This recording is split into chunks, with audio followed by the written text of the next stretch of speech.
Yo, what's up, y'all? This is Jay Alexander, the last king 162. And today, I'm going to give y'all some reasons of why you don't want to get married. Communication skills. If you don't have a level of openness to listen to what another person has to say, especially your partner, then you're not ready to be in a marriage. Communication is, matter of fact, one of the most important parts of making a relationship work. Not just romantically, but just in general. Relationship with your coworkers, relationship with your friends, your family, and so forth. So you have to have good communication skills. You have to be able to relate or express your thoughts, as I should say, to get the other partner to understand where you're coming from. You can't be the type of person to expect someone to know what you're thinking, expect them to be able to read your minds. That's not going to work. And that sometimes be one of the biggest issues in relationships. You expect the other person to be able to read your mind. That's not going to work. You got to speak. If you have an issue, something is bothering you, you have to say something. Don't just expect somebody to be able to read your mind. And you also cannot read their minds as well. I notice that people who think that, or people who expect other people to be able to read their minds, they think that they can read other people's minds. And a lot of times they wind up misinterpreting things or think there's something going on that's really not, because you don't want to openly communicate. So not only do you have to know how to express your thoughts, but you have to also know how to ask questions as well and not just assume everything. Number three, unresolved personal issues. Okay, when you're in a relationship with another person, you can't expect that person to be your therapist. A lot of people get into relationships hoping that the other person is going to be their therapist when they're not feeling well, or they're not, emotionally well. Don't get me wrong. I understand that you should expect the other person to give you some type of emotional support. I understand that. But understand that your partner, your wife, your husband, your boyfriend, your girlfriend, or whatever, they are not a therapist. That's what therapists are for. So if you have some kind of unresolved personal issues, don't go into relationships expecting the other person to be your therapist. Okay? Because a lot of times you take your problems and you make it someone else's problem, and that's just more problems in your relationship.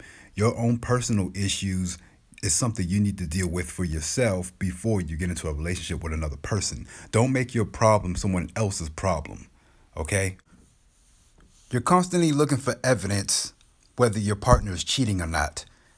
Like you're a detective. It's almost like a second hobby where you're constantly looking through their phones, you're looking through the house, you're looking through their car to see if you can find evidence if they're cheating. Listen, there's an old saying, if you look for it, you're going to find it. So if you're constantly looking for evidence that your partner is cheating, you're going to find it, even if they're not cheating. You're going to find something that's going to give you a impression that they are cheating, which can be anything. Okay? So don't spend so much time worrying about if they're cheating or not. If they are, it's going to come out eventually.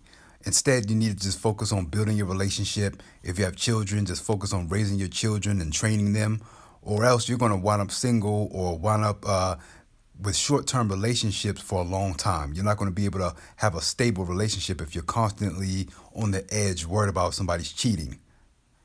And this brings me to my next point. Insecurity. If you are bothered when your partner is attracted to other people, okay, it's okay to find somebody else attractive. It doesn't mean that they don't love you. You can't get into a relationship expecting the person to be attracted to you and only you and think everybody else is ugly. It doesn't even work like that. Like, what I mean is, say they're watching TV and they see a celebrity or artist or something, and they say, that person's attractive, and you get upset and jealous because they find somebody on TV attractive. That doesn't even make any sense. It's very selfish. It's very unrealistic. It doesn't mean that they don't love you and that it's time to now end the relationship. That doesn't even make sense. So, if you're very insecure, you're probably not ready to be in a relationship with anybody. You're probably going to be single for a long time, and you're going to be very frustrated and think that there's something wrong with everybody else, but it's not. That's not what's going on here. Last but not least, not willing to compromise. If you're not willing to compromise to make your other partner happy, then you're not ready to be in a marriage or in a relationship at all. You can't always prioritize your own wants and needs over your partner's, and expect things to work out, because it's not. You have to be willing to compromise. Your partner should also be willing to compromise as well. You have to be willing to make certain changes or do things a little bit different to make your partner happy, and in return, they do the same thing. That's what compromise means. That's what cooperate means. So you have to be able or be willing to compromise to, just make the relationship work.